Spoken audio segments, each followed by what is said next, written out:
No rules, no judgment. Some days I wrote about my dreams. Other days I wrote about what I ate for breakfast. It felt silly at first, but slowly, a pattern emerged.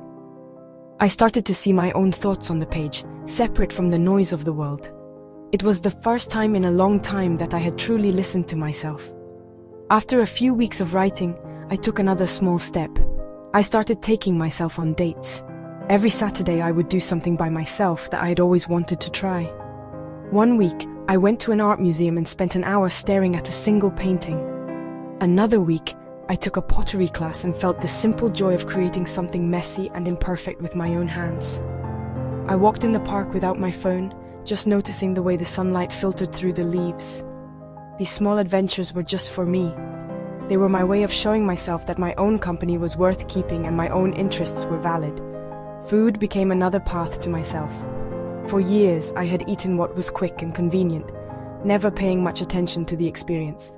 I decided to change that. I started cooking meals from scratch, choosing fresh ingredients and paying attention to the smells and sounds of the kitchen. I would sit down at the table, without the distraction of a screen, and truly taste my food. I discovered I loved the spiciness of ginger and the sweetness of roasted carrots. It was more than just eating. It was a form of self-care. It was a way of nourishing my body with the same attention I was trying to give my soul. These little changes began to add up.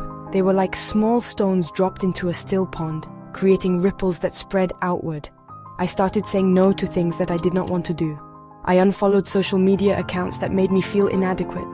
I filled my home with things that brought me joy: a scented candle, a soft blanket, a playlist of my favorite old songs. Each choice, no matter how small, was a vote for the person I wanted to become. I was slowly, carefully building a life that felt like my own, one small, intentional act at a time. It was not a race, it was a slow and gentle dance with myself. This journey was not always filled with sunshine and pottery classes. There were difficult days. As I started to listen to my own voice, I also had to listen to the uncomfortable things it had to say. I had to face the fears and insecurities that I had been avoiding for so long.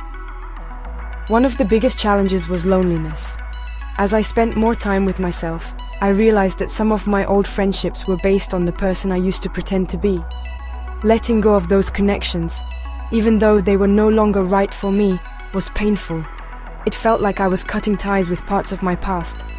Another shadow I had to face was the fear of judgment. What would people think of me for changing? Would they call me selfish for putting my own needs first? This fear was like a loud critic in my head,